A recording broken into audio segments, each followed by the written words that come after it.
भारत में बहुत पाक तीर्थ स्थल हैं, बहुत पवित्र और बड़े बड़े मंदिर हैं, बहुत ही ज्यादा धार्मिक स्थल हैं। परंतु पूरे भारत में केवल 4 ही जगह है जहां सबसे बड़े धार्मिक मेले का आयोजन होता है, जिसे कुंभ मेला कहा जाता है। और ये होता है हरिद्वार में गंगा नदी के तट पर, प्रयागराज में गंगा नदी और यमुना नदी के संगम पर, नासिक में गोदावरी नदी के तट पर और उज्जैन में क्षिप्रा नदी के तट पर। तो आज हम इस वीडियो में आपको इन्हीं 4 स्थानों में से एक उज्जैन से रूबरू कराएंगे और आपको उज्जैन का वर्चुअल टूर करवाएंगे और आपको बताएंगे कि आप उज्जैन कैसे पहुंच सकते हैं, उज्जैन पहुंचकर आप कहां रुक सकते हैं, उज्जैन में आप कहां कहां घूम सकते हैं, क्या क्या धार्मिक स्थल हैं उज्जैन में घूमने के लिए, आप यहां महाकाल की भस्म आरती कैसे ले सकते हैं, कितने दिन पर्याप्त हैं उज्जैन पूरा घूमने के लिए, कौन सा महीना या समय सबसे उत्तम है उज्जैन घूमने के लिए, आपका कितना खर्चा हो सकता है अप्रोक्सीमेटली उज्जैन यात्रा में, और अगर आप उज्जैन से ओमकारेश्वर जाना चाहते हैं तो आप वो कैसे जा सकते हैं, और भी बहुत सारी जानकारियां उज्जैन से रिलेटेड। तो इस वीडियो को बिल्कुल स्किप मत कीजिएगा, इसे बिल्कुल एंड तक देखिएगा, जिससे आपको उज्जैन यात्रा में कोई भी प्रॉब्लम का सामना ना करना पड़े। तो बिना वक्त जाया करे स्टार्ट करते हैं इस वीडियो को सबसे पहले ये जानकर कि आप उज्जैन कैसे पहुंच सकते हैं। अगर आप फ्लाइट से आना चाहते हैं तो आपको उज्जैन के सबसे नियरेस्ट एयरपोर्ट इंदौर का अहिल्याबाई होलकर पड़ेगा, जहां से उज्जैन की दूरी 56 किलोमीटर के आसपास की है। आप चाहें तो इंदौर से उज्जैन कैब करके भी आ सकते हैं। और अगर आप रेलवे परिवहन से उज्जैन आना चाहते हैं तो ये आपको सबसे सरल और सुगम पड़ेगा, क्योंकि उज्जैन में खुद का ही रेलवे स्टेशन है उज्जैन जंक्शन के नाम से, जहां से कई बड़े बड़े शहरों से ट्रेनें डायरेक्ट आती हैं, तो आप डायरेक्ट उज्जैन जंक्शन पहुंच सकते हैं। और अगर बात की जाए सड़क परिवहन की, तो आप बस से या खुद की गाड़ी से या रेंटेड कैब या टैक्सी लेकर भी आप सड़क परिवहन से डायरेक्ट उज्जैन पहुंच सकते हैं। उज्जैन पहुंचकर अब बात आती है कि यहाँ पर रुका कहाँ जाए। उज्जैन में रुकने के लिए उत्तम व्यवस्था है, आपको यहाँ पर होटल्स, धर्मशाला और कई सारे आश्रम भी मिल जाएंगे। यहाँ पर आपको महाकालेश्वर मंदिर के रोड पर कई सारे होटल्स मिल जाएंगे जहाँ पर आप अपना स्टे कर सकते हैं, जो कि आपको 800 से लेकर 1200 रुपए तक इजीली कोई भी रूम मिल जाएगा। आप अगर अपने स्टे को थोड़ा और कम खर्चे में रखना चाहते हैं तो महाकालेश्वर मंदिर के पीछे की तरफ दानी गेट चौराहा है, वहां पर आपको कई सारी धर्मशालाएं मिल जाएंगी, जहां पर आपको 400 to 500 रूम मिल जाएगा, वहां पर आप अपना स्टे कर सकते हैं। और अगर आप यहां पर निशुल्क रुकना चाहते हैं तो यहां पर कई सारे आश्रम भी हैं, तो आप चाहें तो इन आश्रम में भी निशुल्क रुक सकते हैं और फिर अपनी श्रद्धा के अनुसार दान पेटी में कुछ अर्पण कर सकते हैं। और यहाँ पर माधव सेवा न्यास, जो कि महाकाल कॉरिडोर में ही महाकालेश्वर भक्त निवास है, आप चाहें तो वहां पर भी रुक सकते हैं। स्क्रीन पे दिख रहे नंबर पर कॉल कर आप बुक कर सकते हैं, इसे आप ऑनलाइन बुक नहीं कर सकते, यह आपके स्लॉट की अवेलेबिलिटी पर डिपेंड करता है। स्टे के बाद अब बात आती है कि उज्जैन में कहां कहां घूमा जाए, क्या क्या दर्शनीय और धार्मिक स्थल है उज्जैन में घूमने के लिए। तो सबसे पहला है महाकालेश्वर मंदिर, जो कि रेलवे स्टेशन से 1.2 किलोमीटर के आसपास दूरी पर स्थित है। रेलवे स्टेशन से जैसे ही आप बाहर निकलते हैं, बाहर निकलकर आपको एक बेहतरीन सुंदर शिवलिंग दिखेगा। इसके सामने से ही आपको ऑटो मिल जाएंगे जो आपको महाकालेश्वर मंदिर तक ले जाएंगे, जो आपसे 10 रुपए पर पैसेंजर के हिसाब से चार्ज करेंगे। और अगर आप पूरा ऑटो बुक करना चाहते हैं तो आपसे वो 40 से 50 रुपए चार्ज करेंगे। तो आप ऐसे महाकालेश्वर मंदिर पहुंच सकते हैं। महाकालेश्वर चौराहे से जैसे आप मंदिर की तरफ आगे बढ़ेंगे तो आपको एक मार्केट दिखेगी। जैसे ही आप आगे मंदिर की तरफ बढ़ेंगे तो वहां पर आपको बड़े गणेश का मंदिर दिखेगा। आप इस मंदिर के भी दर्शन जरूर करें। यहाँ पर अंदर गणेश जी की काफी बड़ी प्रतिमा है, जिसके कारण इसको बड़े गणेश जी का मंदिर कहा जाता है। यह मंदिर भी काफी सुंदर और भव्य है, आप इस मंदिर के दर्शन कर सकते हैं। हम जब लास्ट टाइम आए थे तो यहाँ पर मंदिर की एंट्री बाहर से ही थी, लेकिन अब इस एंट्री को अंदर से महाकाल कॉरिडोर की तरफ से कर दिया गया है।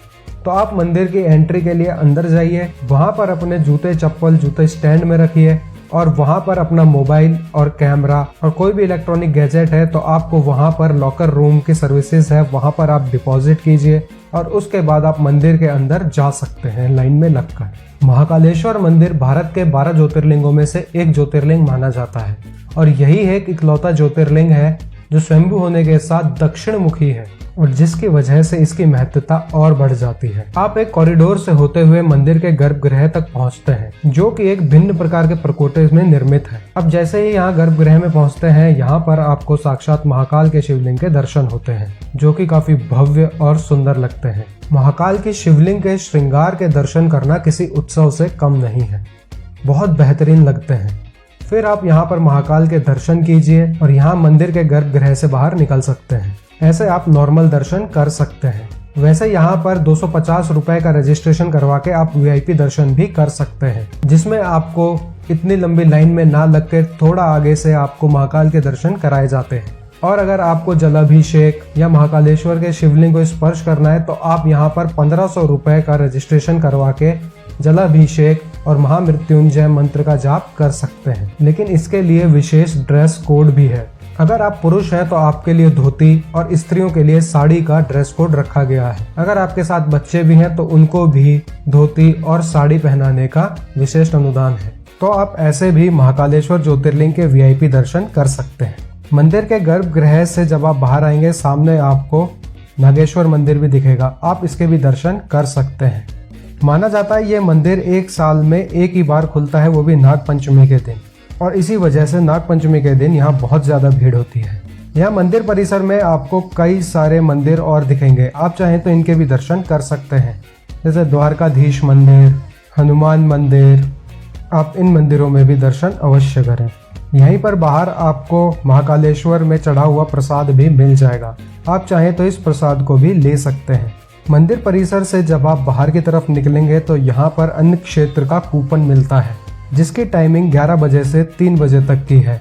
आप अगर चाहें तो यहाँ पर अन्नदान भी कर सकते हैं और अन्न क्षेत्र का कूपन भी ले सकते हैं। यहाँ से कूपन लेकर आप मंदिर से बाहर निकलकर सामने की तरफ अन्न क्षेत्र है, आप वहाँ जाकर यहाँ का प्रसाद ले सकते हैं। यहाँ पर कई संतों और भक्तों को भोजन करवाया जाता है। महाकालेश्वर ज्योतिर्लिंग की एक और प्रक्रिया है जिसे देखने के लिए बहुत दूर दूर से लोग आते हैं, और वो है भस्म आरती। महाकालेश्वर ज्योतिर्लिंग शिवलिंग का श्रृंगार भस्म से किया जाता है और ये कार्यक्रम प्रतिदिन होता है, जो कि बहुत ही ज्यादा भव्य लगता है। माना जाता है कि महाकालेश्वर की भस्म आरती और रामेश्वरम की नागमणि, इनके दर्शन करने के बाद पूरे विश्व में आपको किसी भी भौतिक चीज से इतना ज्यादा लगाव नहीं होगा, क्योंकि उनकी सुंदरता इन दोनों के सामने कुछ भी नहीं लगेगी आपको। रामेश्वरम की नागमणि के दर्शन कैसे करें, इसकी वीडियो हमने एक बना दी है, आपको आई बटन पर शो हो रही होगी, आप उस वीडियो को भी जरूर देखें। और महाकालेश्वर की भस्म आरती की बात की जाए तो भस्म आरती बेहद अलग ढंग से की जाती है। इस आरती को प्रातः सुबह के वक्त 4 बजे किया जाता है। हालांकि पहले भस्म आरती चिता की ताजी राख से होती थी, परंतु कुछ कारणों से अब इस आरती को चिता की राख से नहीं किया जाता है। अब इसको कामधेनु गाय के गोबर के बने कंडों से बनी राख से इस भस्म आरती को किया जाता है। पहले इस आरती के लिए लोग अपने जीवन काल में ही रजिस्ट्रेशन करवा लिया करते थे, जिससे उनकी मृत्यु के पश्चात उनकी चिता के राख से भस्म आरती की जा सके, और इसको वो बड़ा गौरवान्वित मानते थे। इस आरती को केवल मंदिर के विशिष्ट पुजारी ही करते हैं। आरती के दौरान भगवान के कक्ष में लगे कैमरों में इस आरती की रिकॉर्डिंग होती है और कक्ष के बाहर खड़े भक्त इस आरती को देखते रहते हैं। आरती के दौरान भगवान के शिवलिंग को पूरी तरह से भस्म में नहला दिया जाता है। बाद में शिवलिंग पर भगवान का श्रृंगार किया जाता है, जो कि बेहद अद्भुत लगता है, और इस श्रृंगार के बाद भगवान के मंदिर के पट खुलते हैं। अगर आप भस्म आरती प्रत्यक्ष रूप से देखना चाहते हैं तो आप इसका रजिस्ट्रेशन ऑनलाइन या ऑफलाइन दोनों तरीके से करा सकते हैं। अगर आप ऑनलाइन कराना चाहते हैं तो आपको वेबसाइट शो हो रही होगी स्क्रीन पर, आप इस पर रजिस्ट्रेशन करवा सकते हैं। ऑनलाइन रजिस्ट्रेशन का चार्ज आपको 200 रुपये पड़ेगा। आप एक फॉर्म में 4 से 5 जनों का रजिस्ट्रेशन ही करवा सकते हैं, और आप चाहे तो भस्म आरती का रजिस्ट्रेशन ऑफलाइन भी करवा सकते हैं मंदिर परिसर में जाकर। यहाँ मंदिर परिसर में ही भस्म आरती काउंटर है, जो कि सुबह 9 बजे खुलता है, परंतु भक्तगणों की लाइन सुबह 5 बजे से शुरू हो जाती है। इसलिए आप यहाँ पर जल्दी से जल्दी पहुँचे और लाइन में लगकर अगले दिन की भस्म आरती के लिए रजिस्ट्रेशन करवा सकते हैं। इस रजिस्ट्रेशन के लिए आपको अपना आधार कार्ड ले जाना अनिवार्य है। अपना ओरिजिनल आधार कार्ड और एक फोटोकॉपी अपने साथ रखें और एक अपनी फोटो साथ रखें। और ये ऑफलाइन भस्म आरती निःशुल्क है, आप ऐसे भी रजिस्ट्रेशन करवा सकते हैं। भस्म आरती अटेंड करने के लिए मैं आपको सजेस्ट करूंगा कि आप सुबह के 4 बजे का वेट ना करें। आप यहाँ पर 1:30-2 बजे ही पहुँच जाएं, क्योंकि आपको जितनी आगे सीट मिलेगी आपको उतना अच्छा ही भस्म आरती का अनुभव होगा। तो आप यहाँ पर जल्दी पहुँचे और अपनी सीट रिजर्व कर लें। यहाँ पर आप जैसे ही मंदिर से बाहर निकलेंगे आपको यहाँ पर महाकाल कॉरिडोर दिखेगा, जिसे महाकाल लोक भी कहते हैं। आप इसको भी जरूर विजिट कीजिए। इस कॉरिडोर में शिव जी की पूरी कथाएं अंकित की गई हैं, जिनमें आधी कथाएं प्रतिमाओं के रूप में और आधी कथाएं दीवारों पर अंकित की गई हैं। आपको ये देखकर बहुत अच्छा लगेगा। यहाँ पर भगवान शिव के विवाह से लेकर गंगा अवतरण, शिव के शरभ अवतार, काल भैरव, दक्ष का वध और रावण का कैलाश उठाने तक की प्रतिमाएं स्थापित की गई हैं। और भी कई सारी प्रतिमाएं आपको इस महाकाल लोक कॉरिडोर में जरूर दिखेंगी। आप इनके भी दर्शन कीजिए। यहाँ पर महाकाल लोक कॉरिडोर में पीछे की तरफ भारत माता का मंदिर है, जो एक और दर्शनीय स्थान है उज्जैन का। आप इस मंदिर को भी जरूर विजिट कीजिए और इस मंदिर की भव्यता का आनंद उठाइए। और महाकाल लोक कॉरिडोर की आपको और ज़्यादा जानकारी चाहिए तो इसके लिए हमने एक वीडियो बना दी है, जो आपको आई बटन पर शो हो रही होगी। आप इस वीडियो को गो थ्रू कर सकते हैं। महाकाल लोक कॉरिडोर से बाहर निकलकर 500 मीटर की दूरी पर स्थित है हरसिद्धि माता मंदिर, जो कि एक और धार्मिक स्थल है उज्जैन का। जब आप हरसिद्धि माता मंदिर की तरफ जा रहे होंगे आपको रास्ते में विक्रमादित्य स्मारक दिखेगा। विक्रमादित्य उज्जैन के राजा थे, तो आप इस स्मारक को भी विजिट कर सकते हैं। ये भी काफी अच्छा बनाया हुआ है। हरसिद्धि माता मंदिर भारत के 52 शक्तिपीठों में से एक शक्तिपीठ माना जाता है। यहाँ माँ सती की कोहनी गिरी थी और ये विक्रमादित्य राजा की आराध्य देवी भी हैं। तो इस मंदिर की महत्ता और बढ़ जाती है। इस मंदिर में अन्नपूर्णा देवी की मूर्ति स्थापित है और इनके साथ लक्ष्मी माता और सरस्वती माता की मूर्ति भी स्थापित है। मंदिर में 2 स्तंभ हैं, जो कि दीप स्तंभ हैं, जिन पर कुल 1100 दीपक जलते हैं, जिन्हें जलाने के लिए एक बार में 60 किलो तेल खर्च होता है।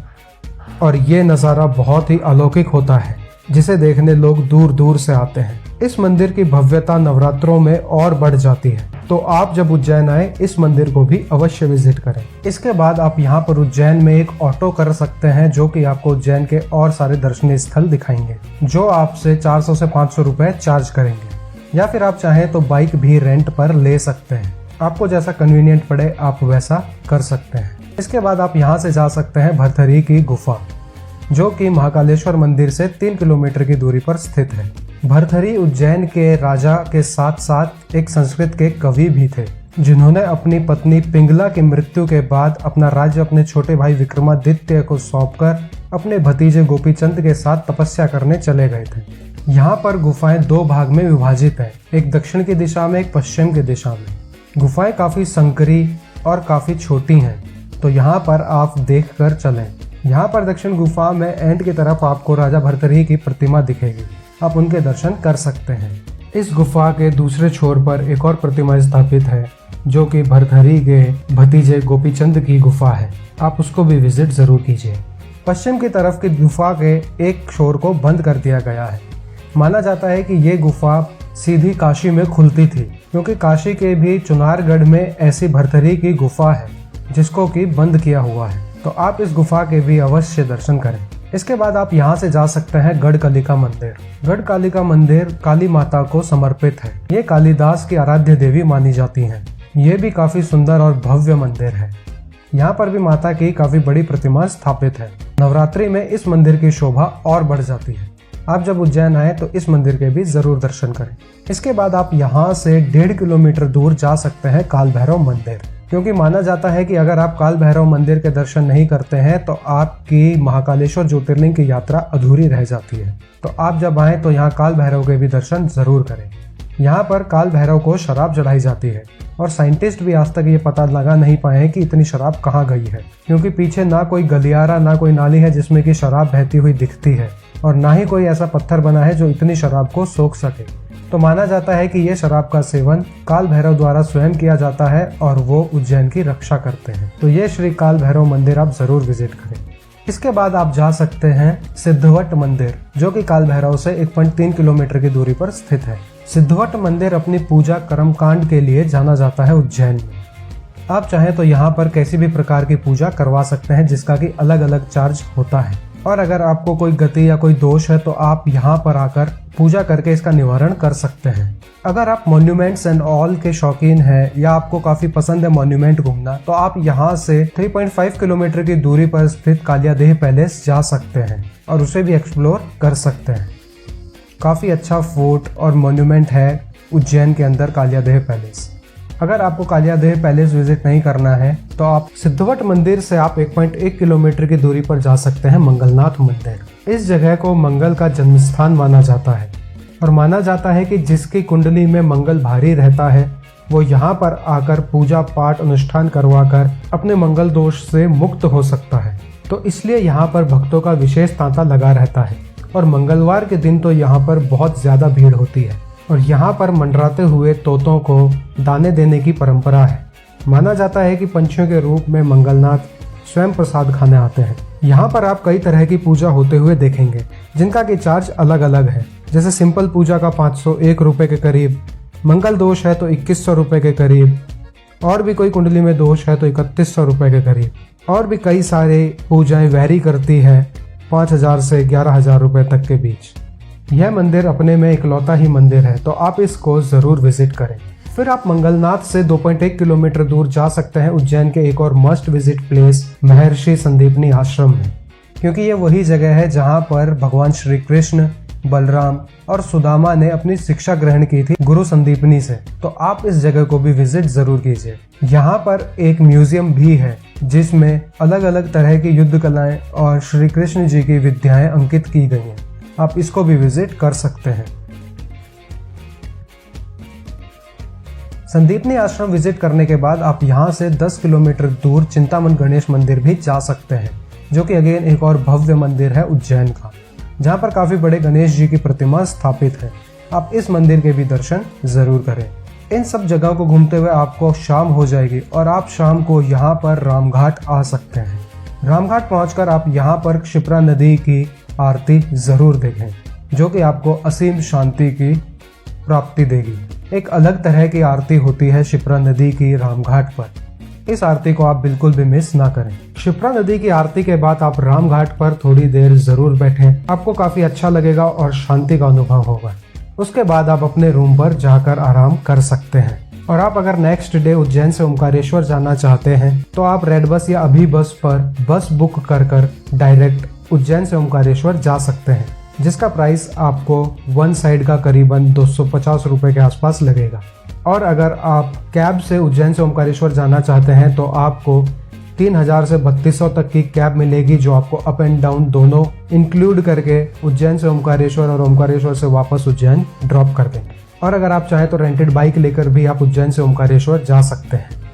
और आप अगर ट्रेन से जाना चाहते हैं तो आप उज्जैन से इंदौर जाइए और इंदौर से आपको ओमकारेश्वर की बसेस मिल जाएंगी, जो आपसे 140 रुपए का चार्ज लेकर आपको ओमकारेश्वर ड्रॉप कर देंगी। आप कैसे भी ओमकारेश्वर पहुंच सकते हैं। और अगर आपको इस पे डिटेल्ड इन्फॉर्मेशन चाहिए तो इसके लिए हमने एक वीडियो बना दी है, जो आपको आई बटन पर शो हो रही होगी। आप उसे गो थ्रू कर सकते हैं और फिर आप वहां जाकर ओमकारेश्वर ज्योतिर्लिंग के भी दर्शन कर सकते हैं। तो दोस्तों, ये तो थी सारी जानकारी कि आपको उज्जैन कहाँ घूमना है। अब बात करते हैं बजट की। बजट में सबसे पहला है स्टे। अगर आप होटल लेना चाहते हैं तो आपको 800 से 1000 रुपए तक होटल आराम से मिल जाएगा। और अगर आप धर्मशाला में रुकना चाहते हैं तो आपको 400 से 500 तक का स्टे इजीली मिल जाएगा। उसके बाद है फूड उज्जैन में आपको कहीं पर भी प्योर वेज आराम से मिल जाएगा, जहां पर फूड आपको 100 रुपए से 120 की थाली आराम से मिल जाएगी। और फूड में आप चाहें तो यहाँ पर अन्नक्षेत्र का भी भोजन ले सकते हैं। फूड के बाद नेक्स्ट है ट्रांसपोर्टेशन में यहाँ आपको एक ऑटो करना है, जो कि आपसे 400 to 500 चार्ज करेगा और आपको उज्जैन की सारी जगह कवर करवा देगा। और मैं मान के चल रहा हूँ कि आप एटलीस्ट 2 जने आएंगे ही, तो ये आपको उज्जैन में 750 के अराउंड आपको चार्ज लग जाएगा। बजट के बाद अब बात करते हैं कि कितने दिन पर्याप्त है उज्जैन घूमने के लिए।